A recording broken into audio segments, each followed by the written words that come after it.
Morning. তো সকালবেলায় খাচ্ছি পরোটা।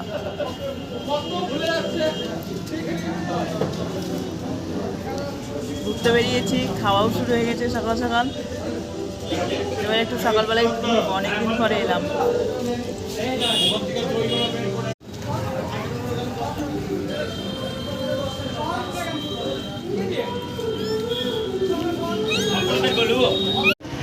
কারার মতো ভিডিও করছি কিন্তু কিচ্ছু দেখতে পাচ্ছি না, মোবাইলের স্ক্রিন কিচ্ছু দেখা যাচ্ছে না, শুধু আমি নিজেকে কাঁচের ছটায় দেখতে পাচ্ছি।